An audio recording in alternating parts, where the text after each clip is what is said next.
In the course of one's life, there are only a handful of people who truly have the chance to impact you.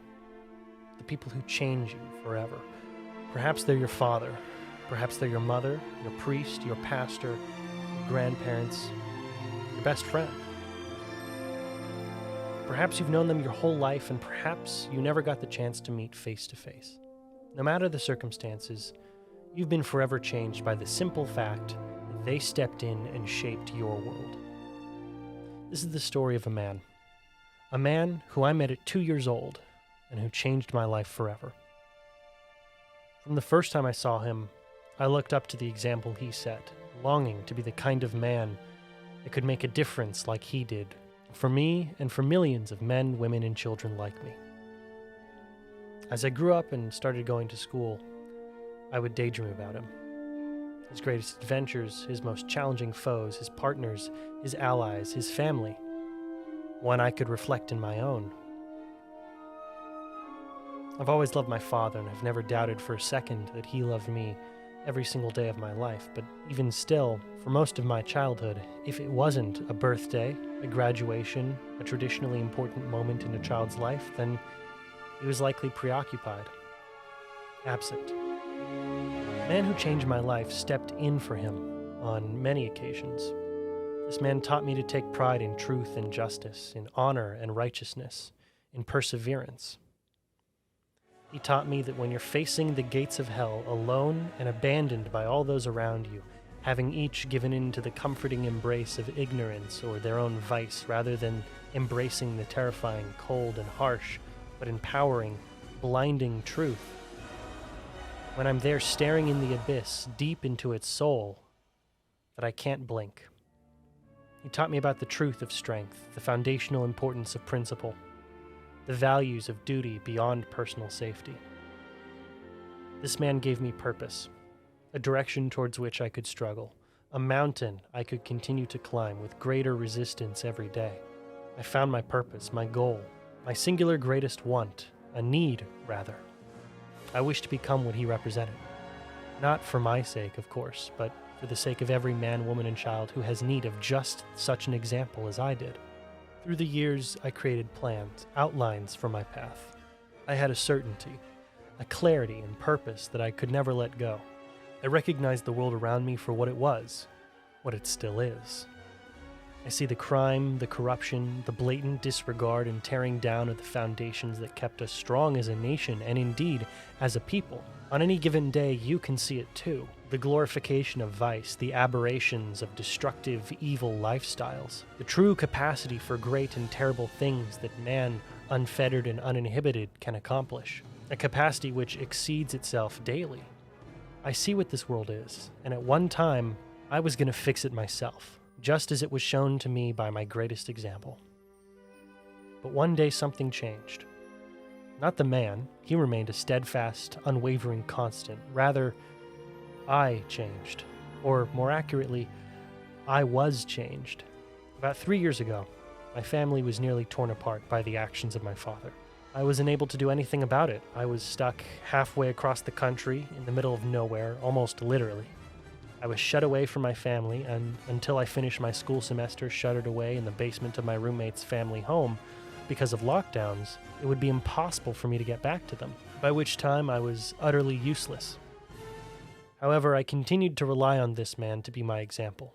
For the first time, he taught me to grieve. He taught me to mourn what my family and I had lost, what could never be undone.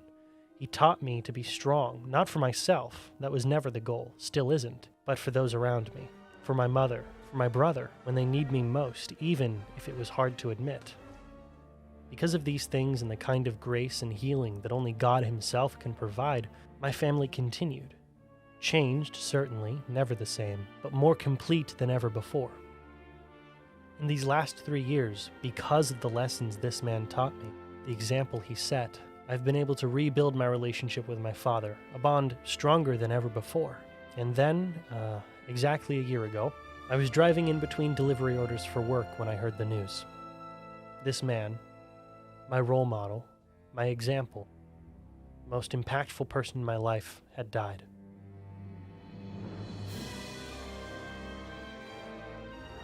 Immediately, I pulled over. I turned my car off. I called my parents. My father couldn't pick up. He was working. But my mother was there, and she was very worried when she heard my voice. When she answered the phone, all I can remember saying through weeping tears is, "Mom, he's gone. Batman died today."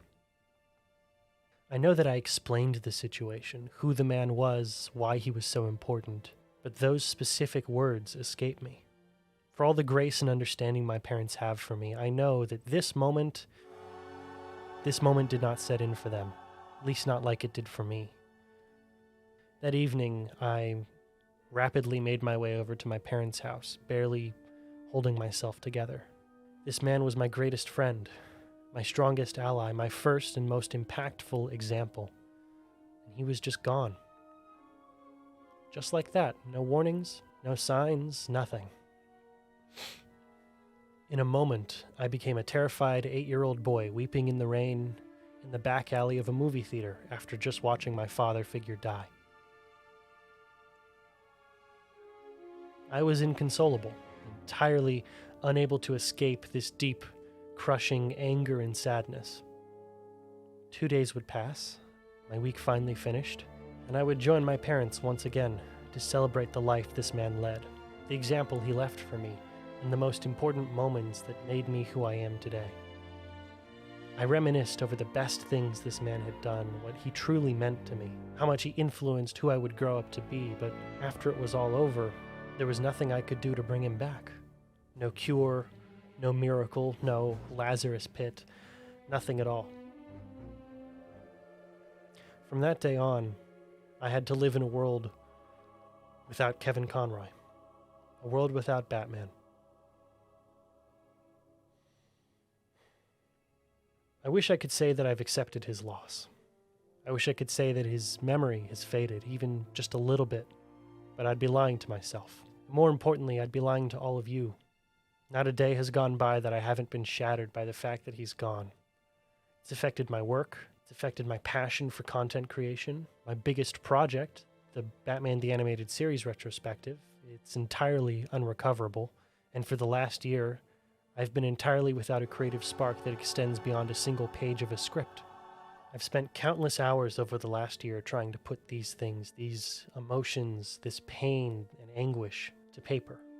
By the time you're seeing this video, it will have been almost a year since I began writing all of this down.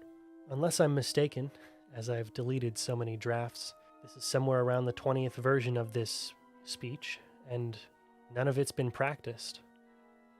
At the end of the day, there may never be a time that I won't find anguish in his loss.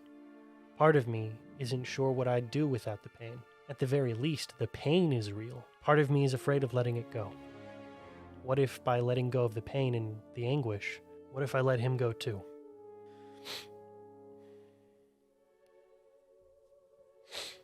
But that can't be the end.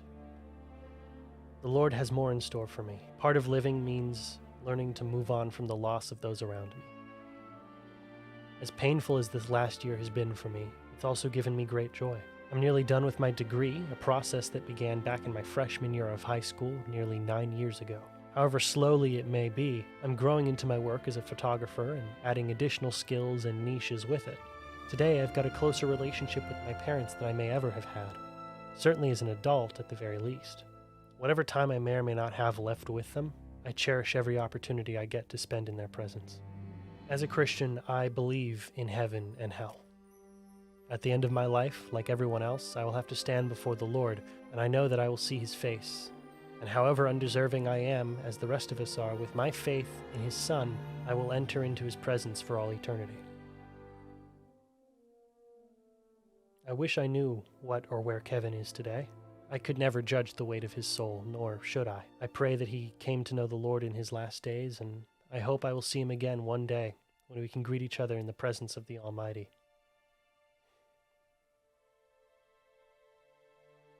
Kevin, I could never put into words everything that you mean to me, though I've definitely given it as good a shot as I possibly can here today. Speaking directly to you, all I have to say is this.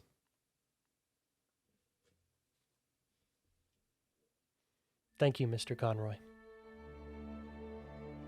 As a child, I used to watch you with my father. The Batman was my hero. And he still is.